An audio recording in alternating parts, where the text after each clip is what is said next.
శరీరాలు ఉన్నటువంటి అవయవాల్లోనూ ఐక్యత మనుషుల్లో లేకుండా పోయింది. ఒక మనిషి బాగుంటే మరొక మనిషి ఓర్చుకోలేని స్థితిలో ఉన్నాడు. ఒక మనిషి మంచిగా బ్రతుకుతుంటే మరొక మనిషి ఆ బ్రతుకుని చెడగొట్టాలనుకుంటున్నాడు. కానీ మన దేహంలో ఒక అవయం పాడైపోతే అవయం చేసే పని మరొక అవయం చేస్తుంది. ఎడం చేయి దెబ్బ తగిలితే ఎడం చేయి చేసే పనిని కుడి చేయి పంచుకుంటుంది. ఎడం కన్ను దెబ్బ తగిలితే ఎడం కన్ను చూసే ఆ బాధ్యత ఏదైతే ఉందో ఆ కన్ను బాధ్యత కుడి కన్ను మోస్తుంది.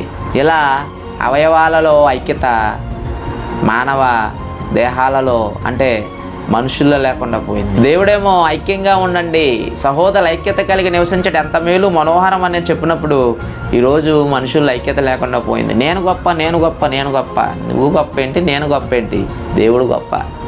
దేవుడు గొప్పవాడని కానీ గమనిస్తే మనలో ఎక్కుతుంటుంది. నేను గొప్పగా ఉండాలి, నలుగురు నా చుట్టూ ఉండాలి, నన్ను పొగడాలి, నాతో ఉండాలని నువ్వు అనుకుంటే ఐక్యత దెబ్బతింటుంది. శరీరంలో